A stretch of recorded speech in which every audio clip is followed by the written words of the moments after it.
Okay, so, there's this common misconception about real wrestling fans like us that, oh, they only like big guys.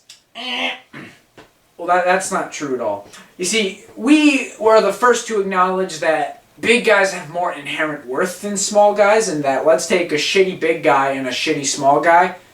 The big guy is inherently better simply because of his believability. Whereas the small guy is garbage. But take a big guy like Nathan Jones and put him in the ring with Eddie Guerrero. And we're going to root for Eddie 10 times out of 10. Because more important than size in wrestling, more important than in-ring ability, entertainment factor and not sucking. Yes. It's all about that character.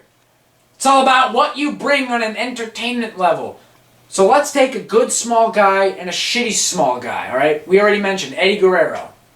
Great on the mic. Great character. Funny. Doesn't need to wrestle to be entertaining. All of his great in-ring stuff was just a bonus. We would have rooted for him if he was garbage in the ring anyway, simply because his character was so likable. Compare that to Daniel Bryan. Can't talk, no character whatsoever, childish, and can't wrestle for shit, just does kicks. Why would we root for him? If you've never seen us before, go watch our other channel. We explain why we think Bryan sucks in the ring. Why would we root for Daniel Bryan over someone who's like John Cena, who's just inherently... Yeah, we hate Cena.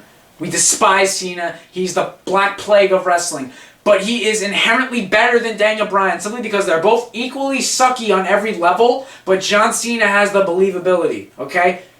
It's really not about your size. Size only comes into play when everything else about you is a complete fucking fail. We love Seth Rollins. Seth Rollins we acknowledge as probably the best in-ring guy in the company right now. Certainly not big. Small dude. But he works because he's got a cool... he had a cool... The whole persona about him is cool. Yeah. There's nothing cool about a smiling goat. Or Sami Zayn. What the fuck is cool about Sami Zayn? If I didn't know that Sami Zayn didn't have a dancing gimmick, I would assume that it was a dancing gimmick, because he comes out like... What is that? Is that supposed to be something? Guys like Dolph Ziggler, what are they? Why am I going to root for him? He sucks in every way, plus he's a midget. And then you get Chris Benoit. Cool, good wrestler. Didn't matter that he was small. It mattered now that he murdered his fucking family. Now we hope he's burning in hell forever. But while he was in the company, we liked him. Yeah, Edge. Great wrestler. Small guy, great wrestler. Edge is one of my top 10 favorite wrestlers of all time. Christian, great wrestler. It's Christian. You don't have to be a giant, roided up muscle guy.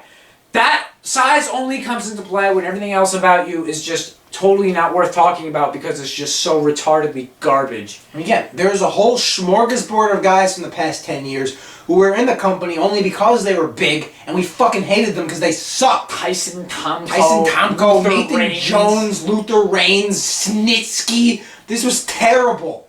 Matt Morgan. Nobody wanted to see these guys get over just because they were big. But if you put Matt Morgan in a feud with Daniel Bryan, I'm going to root for Matt Morgan because he's more believable as a champion. So the next time we insult Bryan and you're like, oh, you want big guys. No, I don't want big guys. I want cool characters. Oh, you're just backtracking. No, because we never said we wanted people who were just big. Compared to Daniel Bryan, yeah, we do. But compared to Edge or Eddie Guerrero, hell no. Get Tyson Tomko out of there. Get it? Fuck Cody Rhodes.